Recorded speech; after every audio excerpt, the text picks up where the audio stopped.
Samantala, sumentro naman sa pagiging gabay ng Panginoon ang homily ni Lipa Archbishop at Catholic Bishops Conference of the Philippines, President Gilbert Garcera. Sa ginanap na misa nitong hating gabi ng Pasko ay yan ay kaugnay ng pagsilang at ginawa ko ang aktibidad dyan sa Metropolitan Cathedral sa San Sebastian, Archdiocese of Lipa. Ay binigyang diin ni Garcera na hindi kailanman ay iniwan tayo ng Diyos. Binigyang halaga ng Panginoon at pinapayo yung pagdarasal ng bawat isa para sa kapakanan ng buong bansa.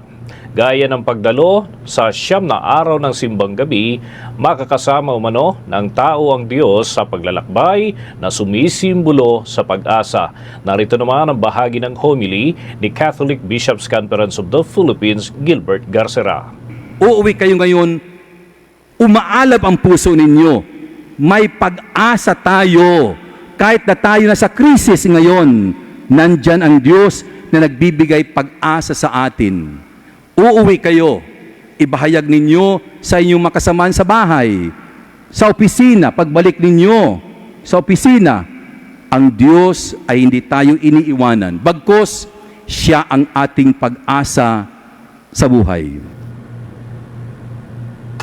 Nagbahagi rin mga kabombo, mga ka-Star Nation ng kanyang mensahe si Manila Archbishop Jose Cardinal Advincula kaugnay ng kanyang mensahe nitong Christmas Eve para sa mga dumalo dyan sa Manila Cathedral. Narito ang bahagi naman ng kanyang mensahe. Christmas empowers us to become like the angels who help others notice God, active and present in the ordinary, in the fragile, in times and places which we usually overlook. Ito nga ang diwa ng Pasko, Emmanuel, kasama natin ang Diyos.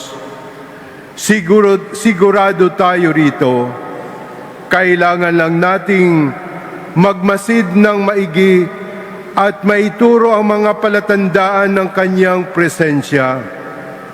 Katulad ng mga anghel, mapansin Bahagian mga kabombo, mga ka-Star Nation ng mensahe ni Manila Archbishop Jose Cardinal Advincula sa kanyang homily dyan sa ginanap na misa sa Manila Cathedral nitong Christmas Eve.